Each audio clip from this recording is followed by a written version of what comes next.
Where's my microphone? Hello, it's Alex and I'm here today in my Land Rover. And I'm hoping it's the last time that I'm going to be in this Land Rover properly.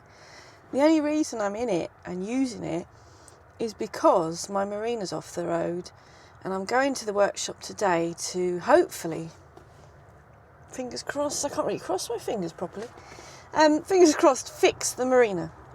Now the Marina started making a horrible noise on the motorway, like a real bad wheel bearing, but I managed to get home and I noticed at lower speeds there was more of a thud thud thud than a wheel bearing noise.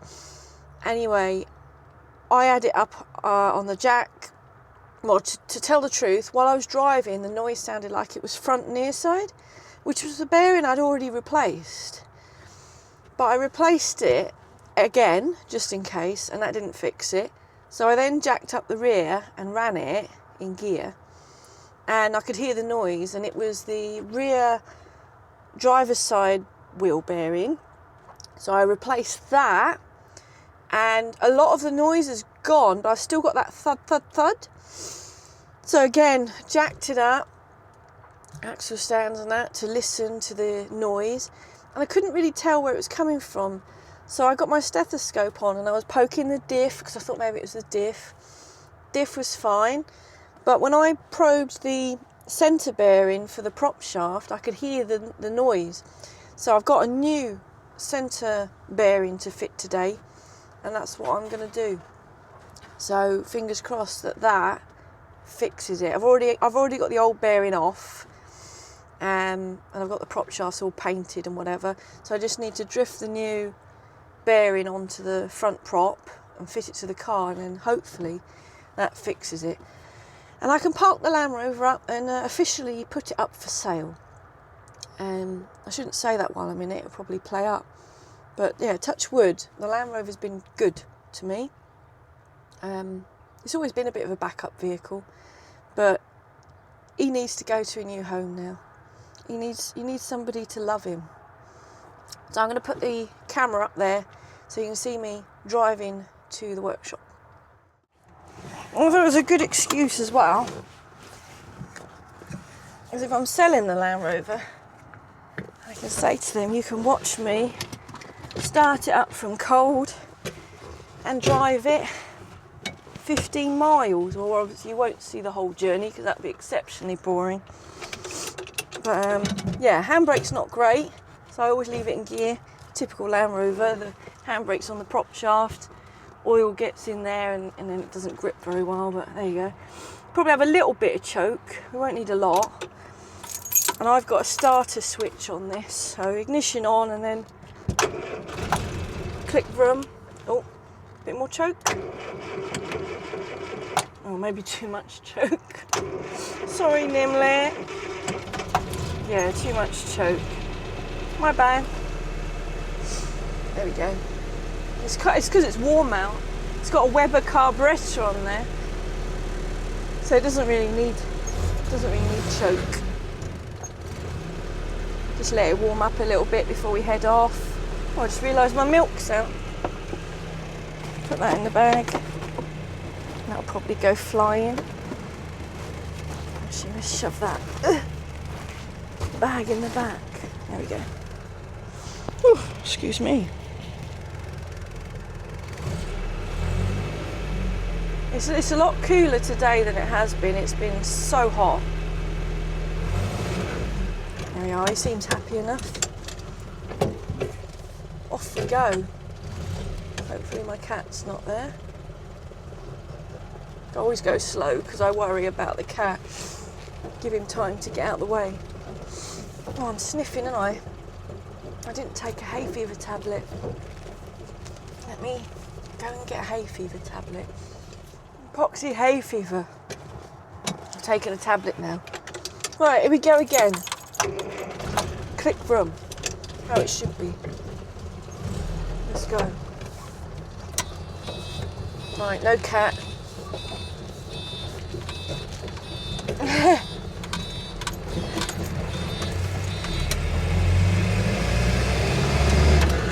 Off we go. Now I'm hoping with the microphone it's not as noisy on camera as it is without the microphone, if that makes sense. So I think I can talk to you. Whereas if I didn't have the microphone, you wouldn't be able to hear me over there.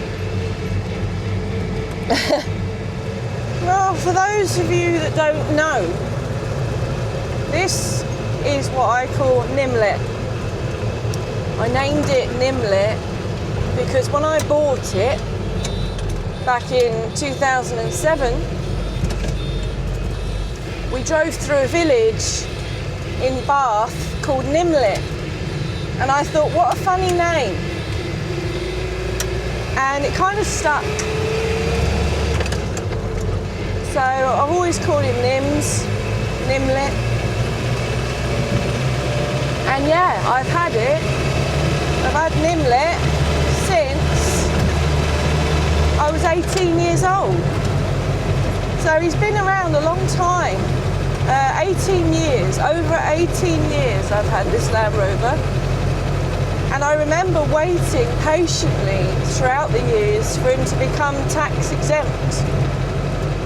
So he's 1979, so it was 2020 he became exempt, tax and MOT exempt. Whenever I used to take him for an MOT, I mean, I can't remember the history because it was so long ago, but normally it was emissions it would fail on. So thankfully I found a good MOT man who fiddled it a bit. So we always got it through the emissions. And always headlight alignment. For some reason the headlights just love to rattle about so much, they get out of line. Now I've fitted LED headlights to this. Whether that's legal or not, I have no idea. I've not taken it for an MOT since. And to be honest, I don't really drive at night. But when I do, they're blimmin' bright. Bit of payback for these modern cars with their blinding lights.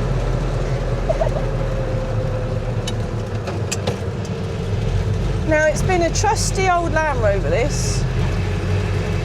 I mean, in all those years, 18 years, he broke down twice because of the overdrive unit failing, the fairy overdrive, which is an optional extra. So we can't really blame the Land Rover for that. We'll blame fairy. Now, he has got another overdrive on him, and it works. But yeah, it's one of those things that every time I use it, I feel a bit uneasy that is it going to break.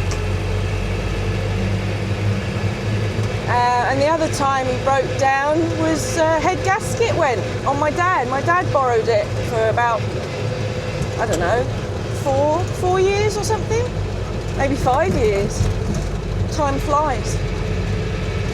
But yeah, my dad borrowed him, and then poor old Nims, he decided to pop his head gasket. So my dad did the head gasket and he changed the clutch as well. So it's got a new clutch, head gasket's done. Around about 2022, I went through all the chassis. My dad went through it, picked out a couple of holes. Then I went through it with a friend and we welded up any holes we found. So the chassis has been checked over, and yeah, I mean, it's pretty reliable, to be fair, touch wood. There's a couple of things that could be put right. The steering's very vague, but to be honest, it's always been like that. It's a Land Rover, and for some reason the steering wheel is not straight. I don't know why, but that just means taking it off and putting it back on. The tracking's okay. The seatbelt annoys me. Keeps sliding off my tits. Oh, and apparently the passenger seatbelt doesn't work anymore, so I now have a one-seater car. Because there's no seats in the back. I put all checker plating in the back, You can't adjust the seat, you can't adjust the steering wheel. So if you don't fit in this, you can't have it. It's sort of like Cinderella's slipper, the glass shoe, you know? If your foot don't fit, you're not the one.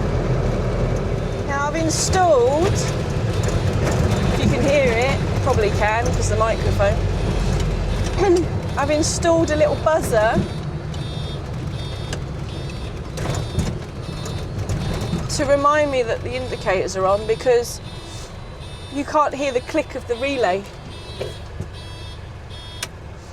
So I put a little buzzer on, and the lights are down there because the dashboard dials and everything are in the middle, they're not in front of you. And also the self-cancelling thing doesn't work. So yeah, I just soldered in a little buzzer so I can I can hear that the indicators are on over the noise of everything else. It's an old Land Rover, you know, there's no carpet, there's no insulation, it's just raw.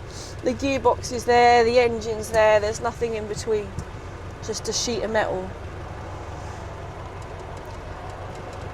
That's why I put this roof on, a bit of padding, you know. But he runs smooth enough. Temperature gauge is weird, it always has been. I think it's got the wrong sender in it because it goes up just above normal and under hot, and it doesn't really move. Oh yeah, I've got an external sun visor. So that means you can't see traffic lights, so you have to duck down.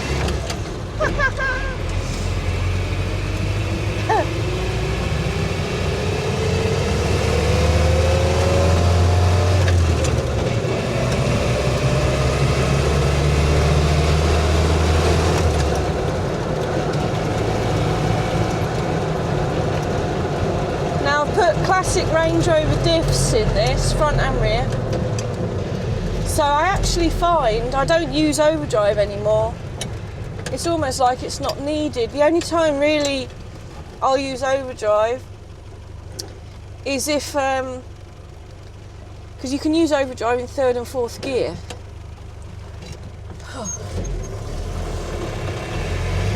So I kind of find it handy being a middle gear. So I can go first, second, third, and say there's a bit of a hill, we can then go third overdrive, and then if we want fourth, we go out of overdrive into fourth. So yeah, there's a lot of handle action, but yeah, it's very rare I use overdrive now with the Range Rover diffs. Gives it longer legs.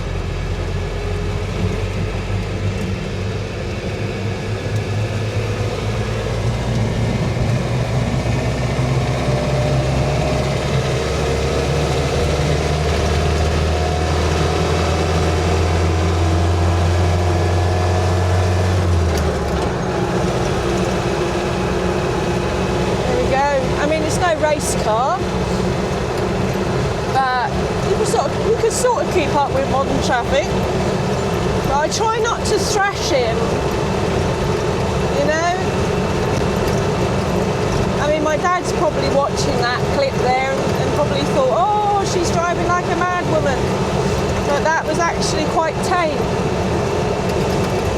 Like now, I'm just cruising at 45.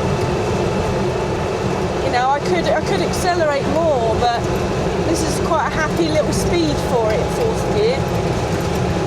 And the whole road to my workshop is a 50-mile-an-hour limit, so he cruises lovely at 45, 50. But I think, you know, I used to take him up and down the motorway, full whack, 70 mile an hour, you know, but he's getting old now, bless him. We'll leave all the motorway stuff to the marina. In fact, I was going to do one video today of me in the Land Rover and then me working on the marina, but I think when I get there, I'll do the Land Rover video as a separate video.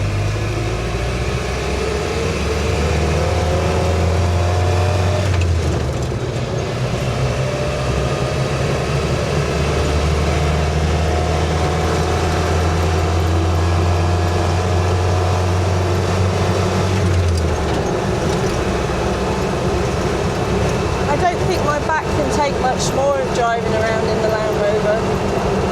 It's all right. You know, it's not terribly bumpy and not uncomfortable. But it is pretty, like, you know, you can't make any adjustments. You've got to sit like this or just not drive it.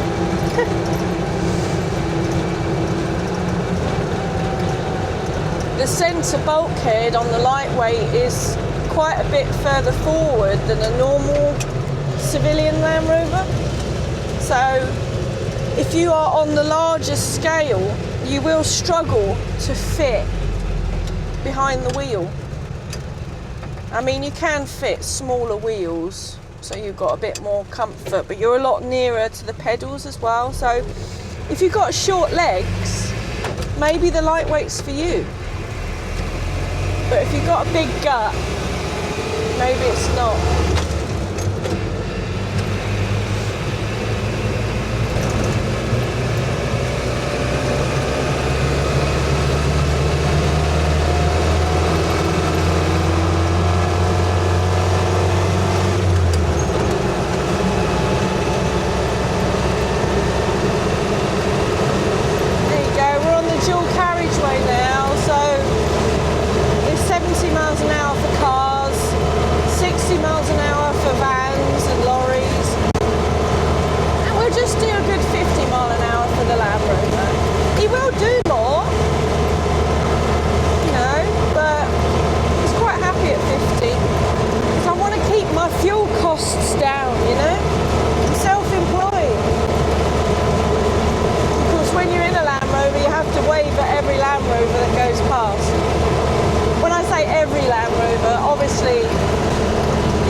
That's quite nice.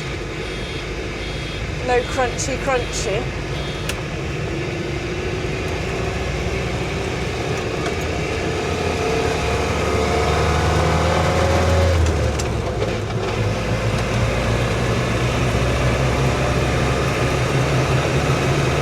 I've got quite a few memories in this Land Rover, obviously, because I've had it for so long.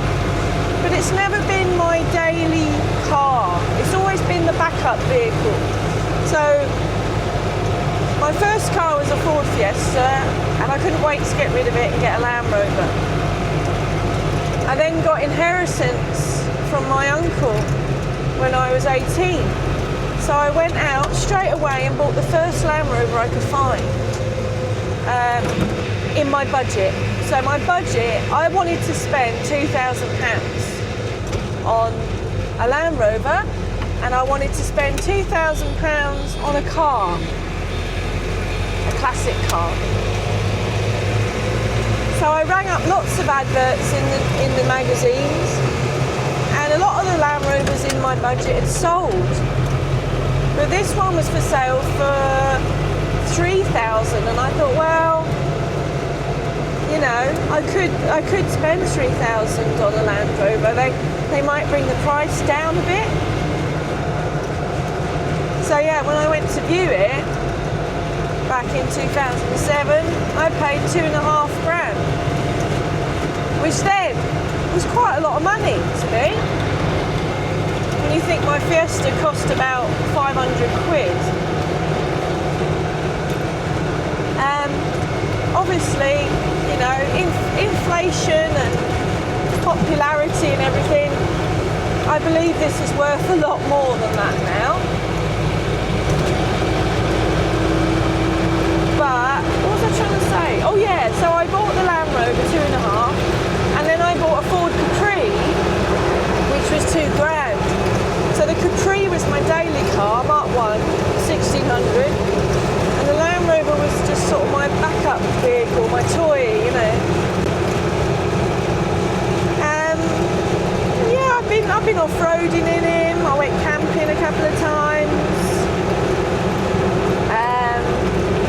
done all sorts of things, but you can't cling on. You can't cling on to things forever, and sometimes it's not right to. It's like if you've got a poorly animal and they're not well, you don't cling on to them. You have to let them go because it's best for them. And that's what I feel like with the Land Rover. Is he's been a backup vehicle for so long. He's never really truly been loved, and I think he really needs to go to somebody now who is going to look after him and enjoy him. You know, somebody might buy him to put him back to military spec and paint him green. Somebody might buy him to shove a V8 in and go off trialing. You know, but with me, he's just, you know, my dad borrowed him for a while, which was great. But apart from that, the poor Land Rover's just been sat there outside, you know. And it's not fair on it. So I'm hoping somebody's going to come along who's going to really love this. I'll be sad when he goes, but it's that song, isn't it? If you love her, you let her go. And that's what it's like. I've got Mr. Jenkins. I've got a lot of happy memories in Mr. Jenkins, my P6, and I'll never let him go. The Land Rover, because he's the backup vehicle, he's got more negative energy, so I've had to use him when my other car's broken, or I've had to use him when I've had to move house or split up with a boyfriend. You know, it's not always been happy memories in this Land Rover. There was one time where the Land Rover saved my life, or maybe almost ended it, however you want to look at it. I was driving in the Cotswolds, going to work. Ooh.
knocks, there's rattles, there's clanks.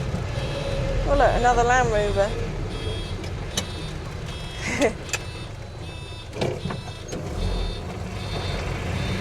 Let me make it round there. But yeah, if you're genuinely interested in buying this Land Rover, looking at the values of them online, I reckon this one,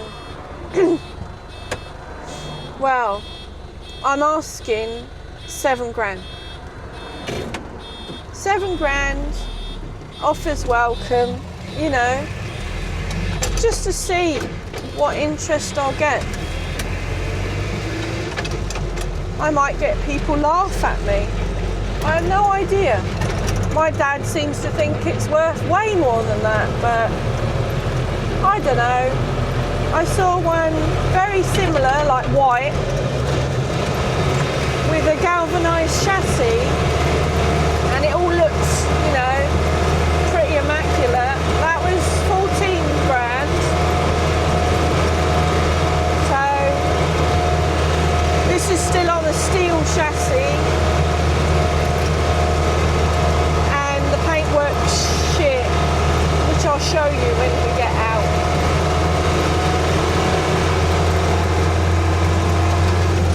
It's always noisier going up a hill because you have to make it work hard.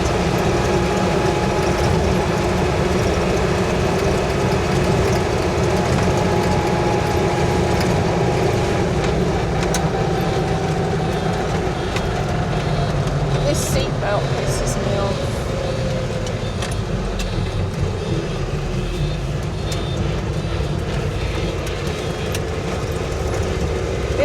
This is proper Land Rover type lanes, you know, down here.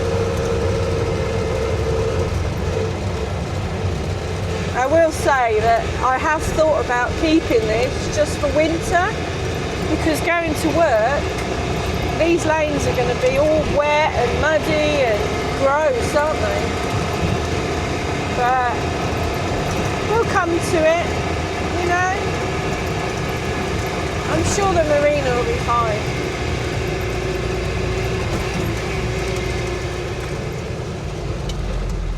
Oh, well done, knobhead.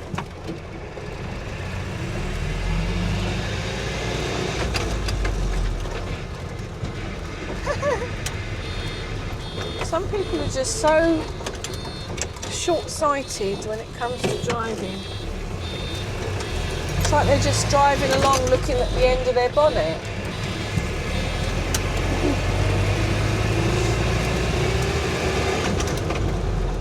I've got air horns fitted to this at the minute.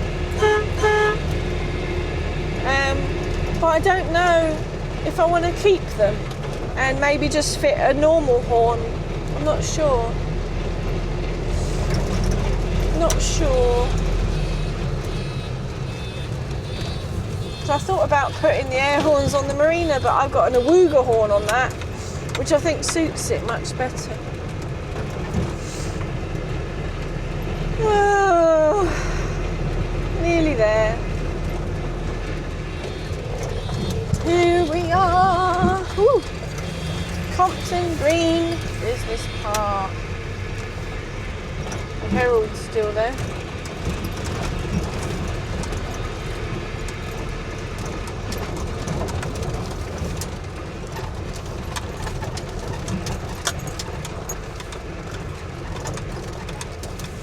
That old Ford pickup's great. I don't know if you can see it out the window. Who's here today? Absolutely nobody. The marina's still up on its ramp, so that's a good sign.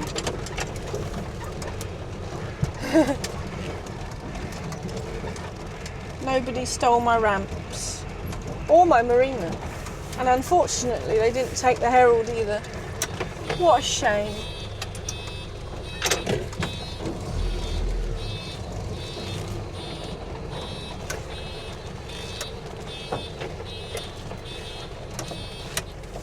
Shut up.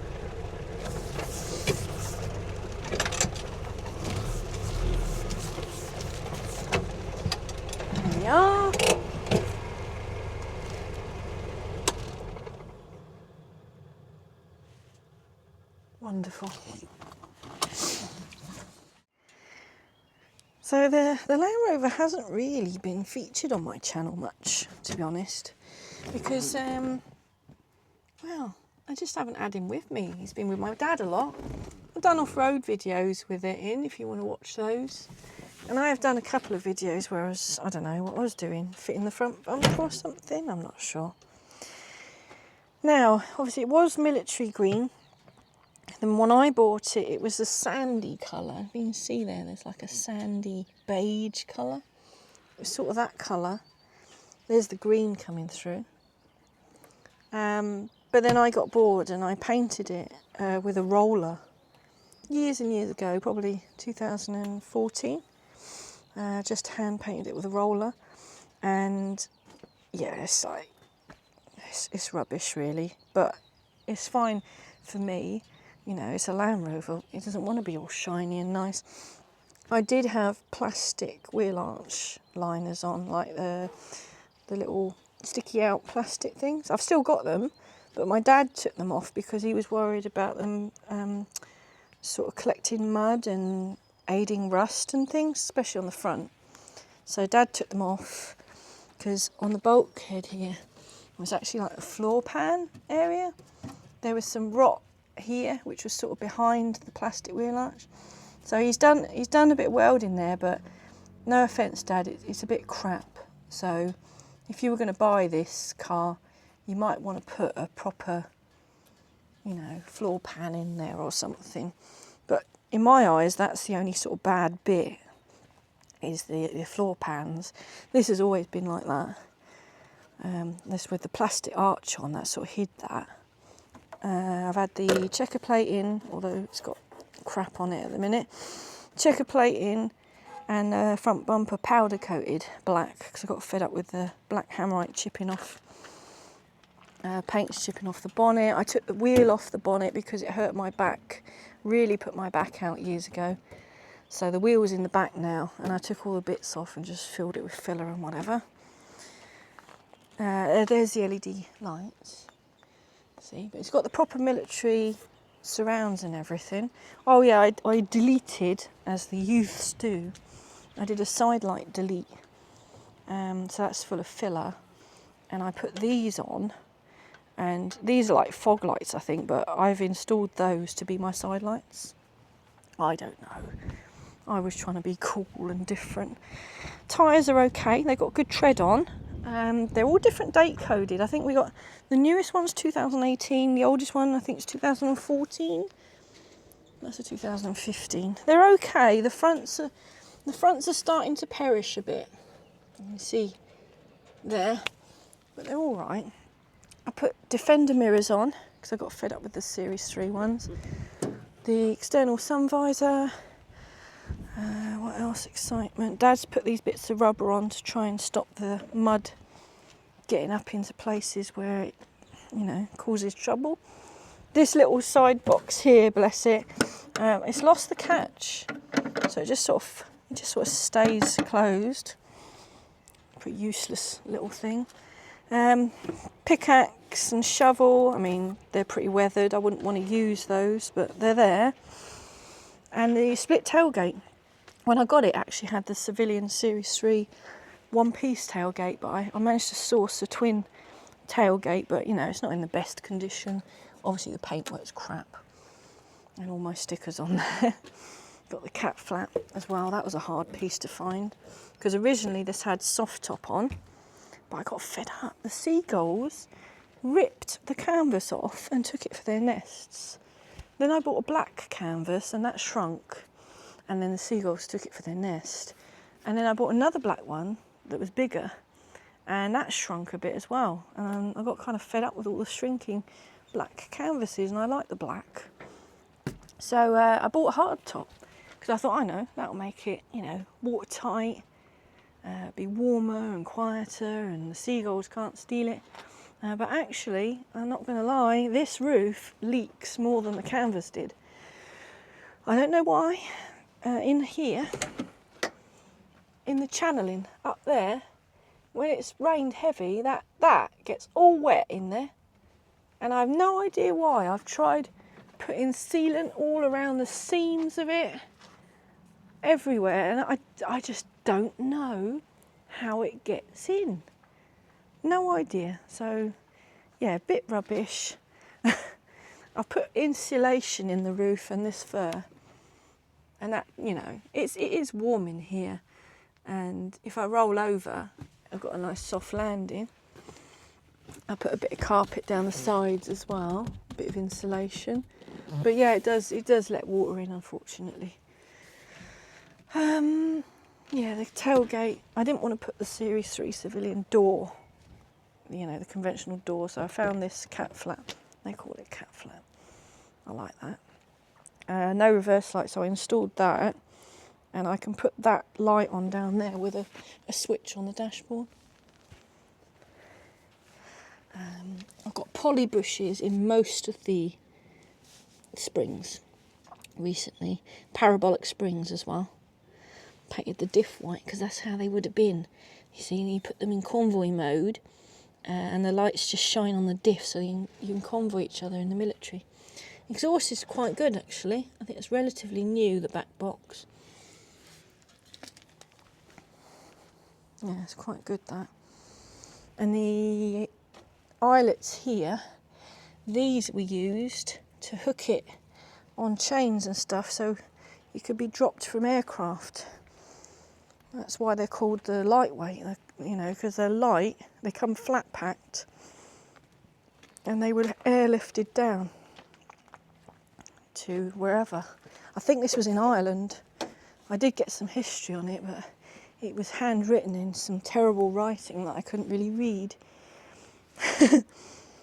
But yeah, he served in Ireland, and apparently he had bullet holes in the doors, so the owner before me replaced the doors, which is kind of a shame because I would have liked to have seen the bullet holes. And the previous owner said as well that the rear end had been blown up. So here, just here, you can see there's a join where it's had a new rear chassis. Because yeah, apparently it was blown up by a mine or something. I got no idea. It could just be stories. It could have just been rotten, couldn't it? No idea. But yeah, it's got new shocks all round. I say poly bushes in most of the things. I couldn't find the poly bushes for these rear hangers for some reason, so we're missing poly bushes there. These are poly bushes, but I think my dad's painted them or something. They've gone black. What was the other thing? New shocks. Oh, new fuel tanks. They are new. When I say new, probably about only about 3 years old, but yeah, I don't know, the paint from factory when they made them is starting to go crap, so should treat that really. But they are new, both drivers and passenger. I think the driver's one's the newer one. Again, yeah, it's got crust coming through. It's annoying, isn't it? Buy something new and it doesn't last. There you go, open the bonnet. The air horns are very badly fitted at the minute. They're just flapping in the wind, but they're not going to short out on the battery or anything, which is good. Wiring is a bit, not the finest. You know, I've added on extras, haven't I? I've got the Kenlo, the fog lights, the LEDs, the air horn, the reverse light. So I've got an extra fuse box in there. But unfortunately, yeah, all the wires are sort of red and... yeah, not my finest moment, but there you go. Got electronic ignition. The electronic ignition is AccuSpark, and that's been on there for over 10 years, and touch wood, it's never had a problem. Brake master's quite new. Clutch slave was quite new as well, that's very recent. Oil and filter's been done recently. One fan belt got changed, but I couldn't find the other one, so I've got another one now, and they're in the boot. But it's twin fan belt. We had new exhaust manifold, new inlet manifold. Did I have new? Yeah, I think so. I think I had new inlet and exhaust. I can't remember now. Weber carburettor. That's not that old. Maybe 5 or 6 years old now. I've also got the original Zenith somewhere. Anything else? Ignore the washers. That was my dad. He changed the thermostat and the bolt snapped, or the stud snapped. So he just drilled it through and put that big nut and bolt in there with washers. I kind of want to change it, but Dad was like, oh, don't touch it because it's not leaking. So, yeah, I don't like that. But, hey-ho. And the lid, you can't get lids for these. Can't get lids for these, so it's got tape around it. Anything else exciting? Not really. It's 2 1/4 petrol with the 4-speed gearbox overdrive, high and low range. Yeah. What more do you want to know? Well, I really hope that somebody takes this on and makes it their own, because I made it my own, and now it just needs a good loving home. A bit like this Herald, really. That hasn't got a loving home, has it? Look at it. I don't know, Rami seems to like it. Yeah, I better go and work on my marina now. So thanks for watching, and I'll see you in the next video. Bye.